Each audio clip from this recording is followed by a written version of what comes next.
Here's something I'm pretty sure is true for all of us, and that's simply this. Right? Because most of us don't like to talk about money. We don't like to talk about how much we make, right?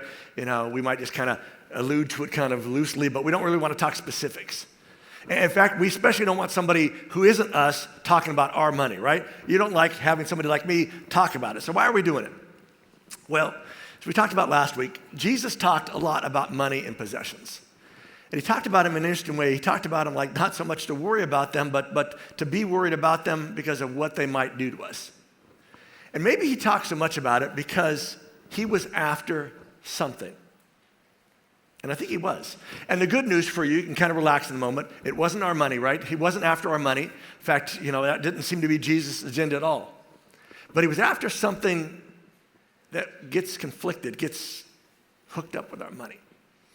In fact, at the end of the parable we looked at last week, this made-up story to make a point story that Jesus would do from time to time, there's something we didn't finish with, but it's actually the finish of that whole idea about how we handle our money and how it handles us. We're going to pick it up in Luke chapter 16. But Jesus simply said, listen, summarizing what we talked about last week, listen, no servant can serve two masters, can serve two lords. In fact, the word here, lords, is kurios, which means one who is in charge by virtue of ownership. So nobody can serve two different things that claim ownership on us, right? Now, you may be thinking, well, Mike, I don't have enough money to be owned by it, right? But it's just this reminder, no one, Jesus says, can serve two masters. Some have tried, some still try, right?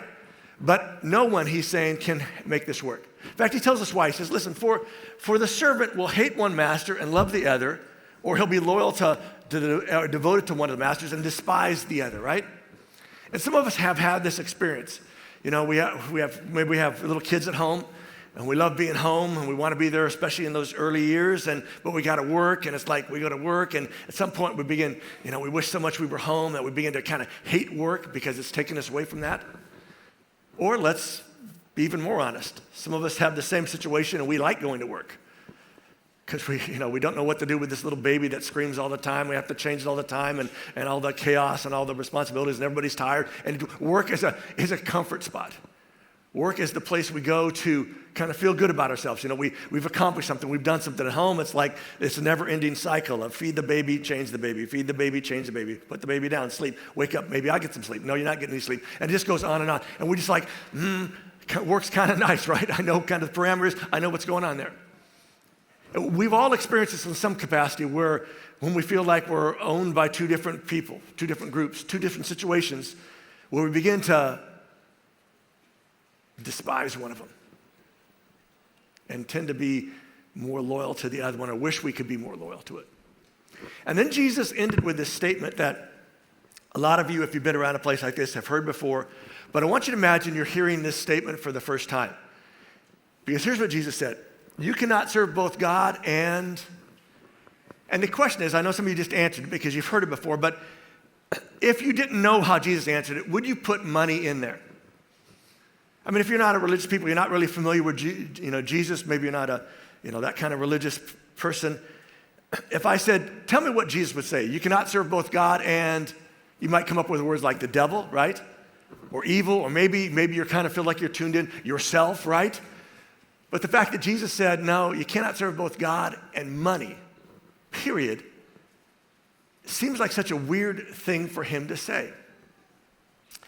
But maybe it seems weird because he knows our relationship with money and how we struggle with it. Struggle to feel like we have enough of it, right? Enough of it for our, to pay our bills or to save up to, have our kids be able to go to school or go to college, or maybe we're still paying off our college and we'll be continuing to pay off it for like forever, right? And we kind of get caught up in just the pull of it all and the tension of it all. And Jesus is trying to say, listen, you can't do it. You got to decide what's going to be the one that's going to be your Lord, your one that owns you. Because trying to do both of them is going to leave you just frustrated and mad. And when he gets done with this, Luke says that there was a group of people that were listening to Jesus. Remember, he's talking to this crowd. We talked about it last week. A bunch of people who were following Jesus, and he was teaching these lessons. And there's this other group within these people, the crowds that were following Jesus, a group called the Pharisees, these devoutly religious people. And Luke says, oh, by the way, they're there. And oh, by the way, sort of common knowledge that they loved money. Now, he doesn't expand on that. We don't know what he means by that they loved money, how that looks. But he says, listen, the Pharisees who loved money were listening to all these things, and here's what they did. They made fun of, they derided, they ridiculed Jesus. They thought, come on, right? I mean, in their mindset, in their religious worldview, that if you had money, if you had stuff, that meant God blessed you, that God was smiling at you. So who wouldn't love God smiling on you? That was their theological approach to this. And so they begin to make fun, they begin to deride, Jesus doesn't know what he's talking about, right? How can somebody not appreciate what God has blessed you with? And to which Jesus says to those religious leaders, listen, you make yourselves look good, right? You justify yourself in front of people. You try to put on this great front, right? Maybe you even talk about, I have all this wonderful clothing because God has blessed me, right? I've been favored by God. But he says, you know what? God knows what is really in your hearts. What's really inside of us. Do you think he still knows what's inside of us? This group that apparently loved money and were like, they didn't really want to hear this from Jesus, right? Jesus says, listen, God knows what's going on. In fact, it gets even harsher than that. He says, listen, what's exalted and esteemed by people, right? And we know what it is. I mean, it hasn't changed in 2,000 years. Position, power, influence, stuff, right? The stuff that's important to us, that's exalted, that's esteemed by people, is detestable. It's an abomination in God's sight. Which I don't know about you, but anytime in your Bible that you read the word abomination or detestable, that's a really strong word. It's not just he hates it. It's like it's over-hate, right? It's just, this is offensive to God in the greatest way. And what if God sees that way because of what it does to us? And we're told that God loves us, right? That he cares about us. What if he loves and cares about us so much that he sees what your and my struggle with money, our pursuit of money, our pursuit of riches, of stuff, of all the stuff that our culture tells us is how you measure success? What if God sees what that does to us and does to the people around us? And that's why he says it's offensive to him. I mean, you read enough of what Jesus' life, you come to this conclusion that Jesus viewed money as the main competitor for our hearts. Right? That's why he says you can't serve God and money, right? He didn't say God and the devil, God and evil, God and your own pursuits, your own kingdom. No, it was just God and money. You can't do that. He saw it as the chief competitor, the main competitor for our hearts. And here's the question that we ought to ask 2,000 years later. Could he be talking to people like us? Now, we may be thinking, no, he was just talking to rich people that have a lot. Mike, I don't have a lot, so he can't be talking to me. So I thought we'd do a little exercise today just to see if possibly could he be talking to people like you, people like me. People who get home and find 3 Amazon Prime boxes. And we see those boxes and we don't know what's in them, right? And we ordered them, right? You've had this experience, right? I got the box. I wonder what's in there, right? It's like Christmas. Hey, it can be a surprise, right? You open it up and you see it and you're like, did I order this? Yeah, right? Could he be talking about people like that?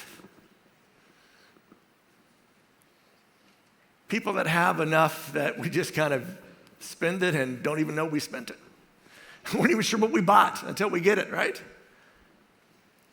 And maybe the touchy question that we ought to think about for just a moment, right? Don't want to get too harsh today, but what if we've opted for a lesser master? That's a moment. I'm not going to wait on too long, right? Because as we talked about last week, listen, money can add meaning to our life. Right? It provides, opportunities to experience things, to have things, to create things. Money can add meaning to our life, but it's not the meaning of life. That was clear from Jesus' teaching. And we argue with this even in our own minds. In fact, even now you may be arguing with me, thinking, Mike, if only we had more money, right? Then I could see how this would be a thing, right? This whole battle with it, but I don't have that much.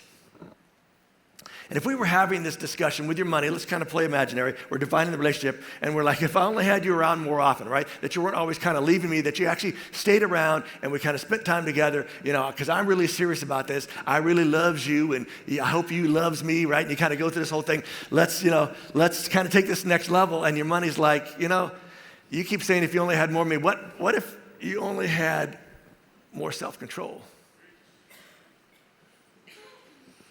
Because here's the reality. Our self-control determines who or what controls our life. Some of us know that by personal experience. Some of us know that just as we've watched people that are close to us who have lacked self-control, who have given up that self-control and followed different addictions, different things that have got them, right? That have pulled them in someplace, and we've watched it ruin their lives. It really is true that our self-control determines who or what controls our life. And Paul, the guy who steps on the stage, is somebody who hated followers of Jesus, but then ultimately became one of them. He wrote, the majority of the part of the Bible we call the New Testament. Most of them are letters that he writes to non-Jewish groups of followers of Jesus all over the Mediterranean area. And in one of them, he talks specifically about this idea of how important self-control is and how it really is the key thing for us, especially those of us that consider ourselves followers of Jesus. But even if you're not a follower of Jesus, there's some truth to this because you've experienced some of this to some degree. Because he starts off writing to these believers saying, listen, live, that is walk by following, being guided by the Spirit. He's saying this is how we ought to live our lives is not just sort of people of a rules and list, but live as we're kind of guided by the Spirit, to listen to this voice within us. And when he talks about the voice within us, he's kind of talking about, our conscience, the thing that helps us, know right and wrong. He's not talking about that other voice that tells us how dumb we are, how we'll never succeed, how we'll never be anything. He's not talking about that voice, right? But he's talking about this good voice, this voice of God who loves us and cares about us. So we ought to live by following, by being guided by that Spirit. And he says there's a reason we ought to be more sensitive to God's work in our lives, because then he says, you will not do what your sinful nature, your sinful flesh wants, that desires and craves. That the reason to listen to this is that it helps us get some control over those things that rage within us, those things we want and desire that maybe aren't the healthiest for us, maybe aren't the best for us. Because he goes on and says, listen, our sinful nature, our desire desires what is against the Spirit. And he says the Spirit desires what is against our sinful nature, our flesh. So there's this battle going on. This battle between, what God is trying to direct us toward, guide us toward, and sort of what's within us, right? This default that we have towards not always the healthiest things, not always the best things for us. In fact, he writes, the two are against, they're opposed to each other. So you cannot do what you please, what you want. Because he says, listen, as a follower of Jesus, we now have the Spirit who guides us. The Holy Spirit is there to help direct us, right? To try to speak into life. And the idea is that the longer we're following, the more our conscience evolves. The more we get sensitive with things that, were okay before aren't okay any longer. And things before we thought that was dumb, I never would like that, you kind of find yourself liking. And so if you're in this battle, this war, he says, listen, you can't be happy in this where you're kind of getting pulled both ways. At some point, you have to make a choice. Some voice you have to have some control, some self-control over it. Which leads us to an important question. How do we know if we have self-control? Let me just give you, if you aren't sure what the answer is, let me just give you an option for an answer. We say no to us. That's how you know if you have self-control. If you can say no to us and actually not do it, you have some self-control. So I want to help you today experience just a moment of self-control. So I just want you to say no to yourself. Some of you are like, no. Yeah. Don't want anybody to hear me saying no to myself, right? No, right? I don't want to really stand up to myself because myself's kind of strong, and I know me, and I don't want to kind of get in this whole conversation. I don't really want to define relationship, but maybe it's a moment, right? I mean, saying no to ourselves really is the definition of self-control. Here's the reality. None of us likes to say no to ourselves, right? We like to say yes. But Paul says there's a reason to say no to ourselves. And in fact, not only is there a reason, there's actually saying no to ourselves is evidence of something. It's evidence that the Spirit, that God's Spirit is in our lives and is working in our lives. Because just a moment later he writes, listen, the Spirit produces the fruit of love in our lives, the fruit of joy in our lives, the fruit of peace, of patience, of kindness, of goodness, of faithfulness, of gentleness, and what's the last word? Yeah. The list was great up to then, let's be honest, right? Because who doesn't want more love in our lives, right? We'd all like to have a little more love, right? But this is more not just about having more, this is about actually being more, right? Being more loving, having more joy in life, having more peace in our lives, having more patience, which for some of us is like, that's clear evidence that God is working in life because we have patience now where before we didn't have any, right? The idea of kindness, the idea of how we treat other people, of good. So it's not just about goodness, about being right, but it's about being kind in that rightness, about having the evidence of God's presence, faithfulness in our lives, right? Or become trustworthy and become gentle. And then, of course, self-control. All part of one fruit that is the evidence of God working in our life, the thing he's trying to bring to full ripeness in our lives.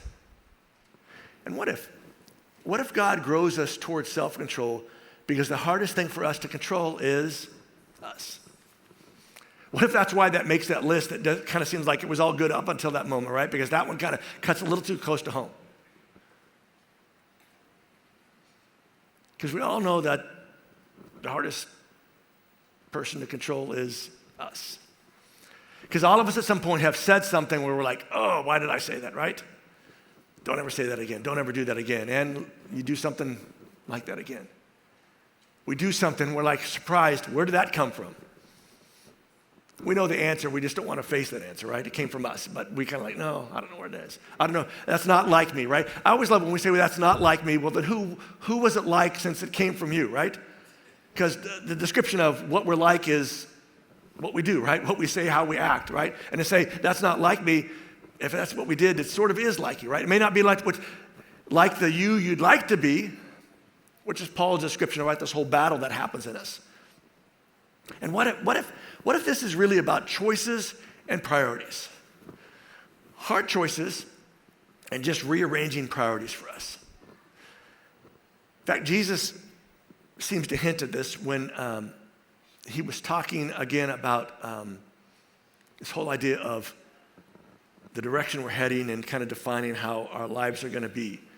He wrote this, he said this. He said, listen, be concerned above all else with, that is, seek first, that's how you normally hear it, seek first God's kingdom.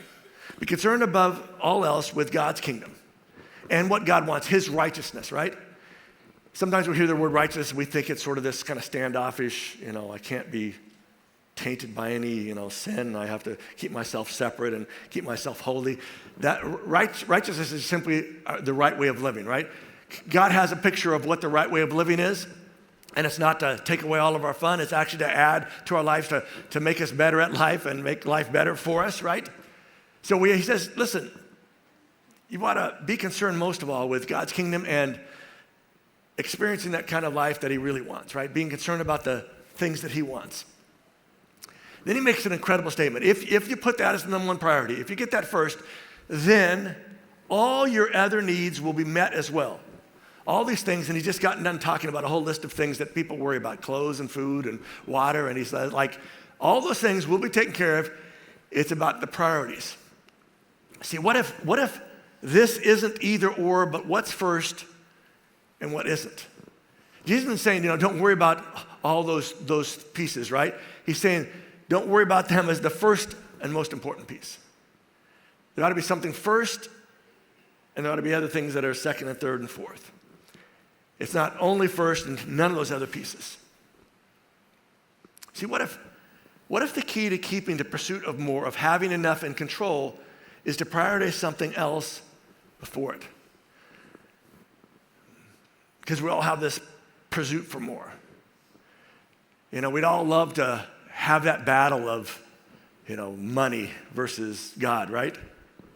We'd love to kind of have a more fair competition. If I had a few more zeros, in my bank account, then I'd feel like, hey, now it's really competition. Right now, there's no competition, right? I don't have enough money for it to be competitive to Jesus, right? But even in saying that, I've missed the importance of money to myself. See, the reality is somebody's kingdom has to come first.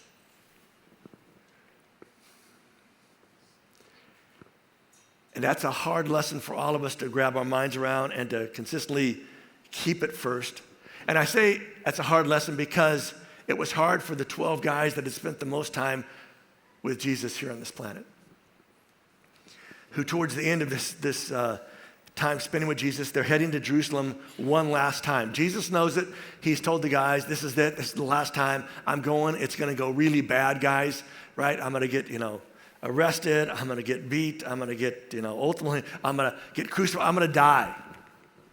But I'm going to come back to life. But it's just going to go really bad before it gets better, but it's going to be really, really bad. To which they're all like, okay, yeah. But as they get close, everybody's kind of cheering Jesus. They know the political climate, how people are excited. They hear Jesus showing up. Everybody's like, woo, here's the new Messiah. Here's our hope. Here's the new hope, right? And everybody's excited that Jesus is going to show up. And so they're kind of feeling like, maybe this is going to happen to Jesus, but maybe he's going to get there and, he's going to be king, right? He's going to reveal himself. The stuff that we've believed our whole lives, that when the Messiah shows up, he will change everything because he will set up his kingdom. And setting up his kingdom means he's got to have earthly kingdom, right? To set something up. And so as they're making their way to Jerusalem, Jesus hears the guys behind him getting in an argument. And the argument is not the first time they've had it. In fact, if John's correct, this won't even be the last time they have this argument. Jesus has heard them have this argument multiple times. He has tried to get them clear on why this is a dumb thing to be arguing about. But they want to know, we know Jesus is number one. Let's be clear about that. Jesus is number one, but who's going to be number two and number three? Who's going to sit on his right side and his left side? Who's going to be closest to the king? Because let's be clear, those closest to the king kind of get treated more like a king, right? So they're all deciding who's been more faithful to Jesus, who's the better leader here. And we pick it up in Matthew chapter 20. And Jesus, as he hears this discussion going on behind him, calls all the guys together and says, all right, guys, let's go over this one more time. We've gone on this before, but let's just do this one more time. You know that the rulers of the Gentiles, they love to show their power. They love to lord it over people, right? You know how this works. And they're like, yeah, we know how this works. That's kind of why we want to be, in charge, right? Because we kind of like that idea. And he says, listen, and you know how the important leaders, the great ones, love to exert their authority over them, right? And they're like, yeah, that's exactly why, we want to be in those positions, right? We want to have a chance to lord it over, right? To show our authority, to leverage our power for more power, to leverage our stuff for more stuff, right? Jesus looks at them and just kind of shakes his head, I think. Kind of smiles and shakes his head and says, listen, guys, it must not be that way among you, or it is not to be that way among you. In other words, knock it off. We've had this discussion way too many times to keep having this discussion. You keep wanting this thing that is not the way it ought to happen, not the way it's going to happen. So just leave it alone. In fact, he says, instead, whoever wants to become great, right, which all you guys want to be great, and they're all like, yeah, we want to be great. He says, well, let me tell you how this works. Whoever wants to be great among you must serve the rest of you like a servant. To which they're all like, Jesus, that's not the definition of great we've been working with, right? That's not what we've been imagining. That's not what we've been hoping for, right? Because we've kind of been hanging around because we kind of like the idea that, hanging around with you gives us some status, right? And we're hoping that when you get here and you show up and go boom, and everybody goes, wow, we get to have some more status. And Jesus is like, guys, in fact, let me be more clear with you guys. Whoever wants to become first among you must serve all of you like a slave. To which I think some of them are smart enough to think, okay, I don't want to be number one, Jesus. I want to be number two. Just let me be number two then, right? Because if you let the first one, go, let him be the slave. But being a slave is not what being in power is about, not what being great is about. And Jesus is like, it's exactly what being great is about. The ideas we get in our head as being great is about having stuff and having power and having influence, being able to use all that, leverage that, right? We see all the celebrities, all the, whatever they are, rock stars or rap stars or, sports stars or any kind of stars. And we're like, oh man, just to have that kind of stuff. It would be great to be great. Jesus says, listen, when you guys signed up for my kingdom, I've tried to explain to you that this is a whole different kind of kingdom.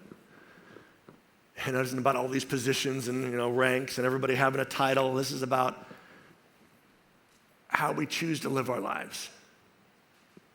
In fact, he says, listen, in the same way, the Son of Man did not come to be served. Guys, I'm not asking you to do anything that I wouldn't do or am not doing. Because you guys have been around me now. You've known I haven't been served. You guys try to bring me, I'm willing to get in and get my hands dirty like the rest of you. In fact, he came, talking about himself, he came to serve others and to give his life as a ransom for many people. He's basically telling them, listen, that's where I'm heading. You following? That's the direction I've been going.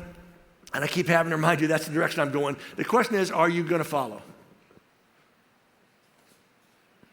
See, if it's all about us and our kingdom, it's hard to say no to us.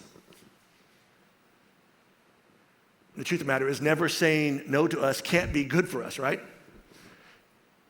Because we've known people, and hopefully it isn't you, but we've known people who have never had anybody say no to them, right? They've especially never said no to themselves. And it's not a pretty picture that we see. So I thought we would wrap up today by doing, me giving you an experiment, something to try it, in fact, something to try at home this week, right?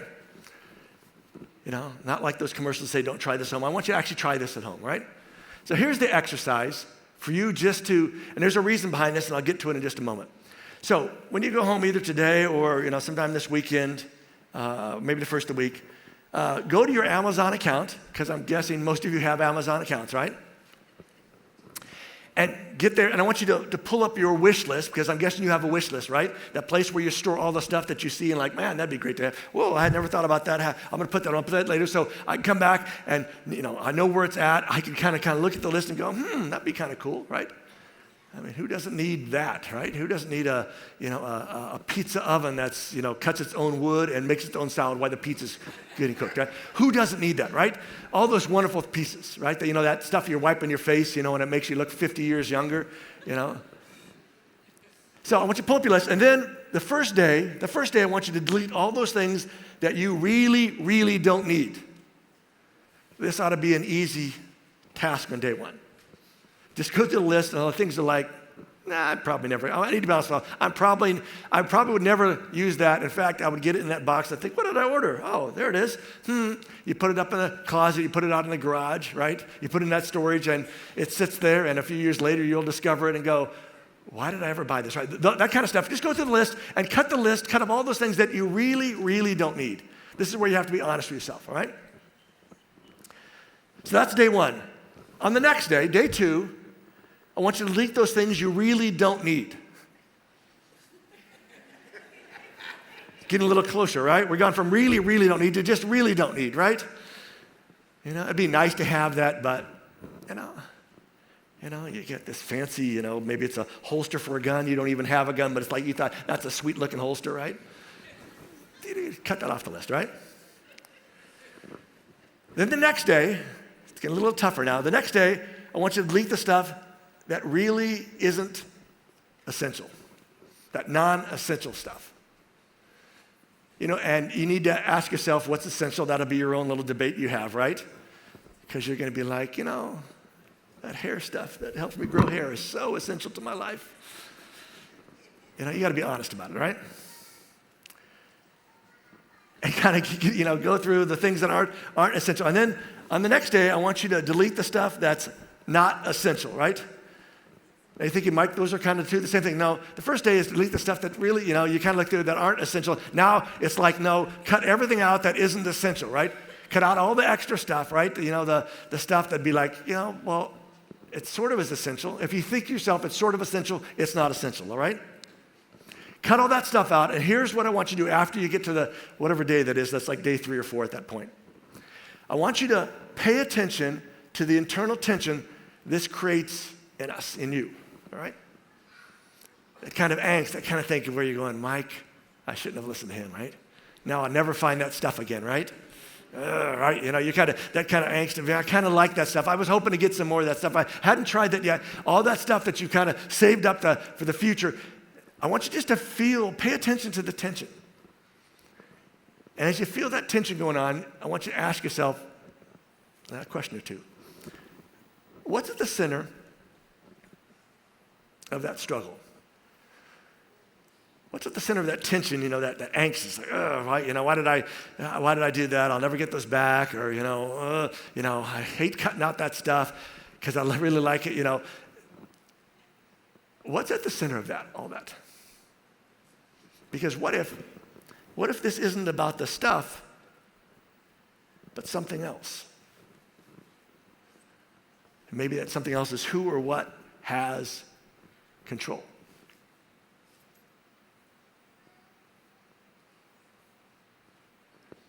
And maybe the way to think about this exercise is by answering another question. What if it's about saying no to us so we can say yes to something else? What if there's something healthy about this, right? Something beneficial, something that will open the way up for something because we've been able to say no to ourselves, which again is a hard thing to do, but something we ought to probably practice more often than we do. Say no to ourselves so we can say yes to something else. Because what if in taking control, we gain control of not just our money, but us? Something to think about today.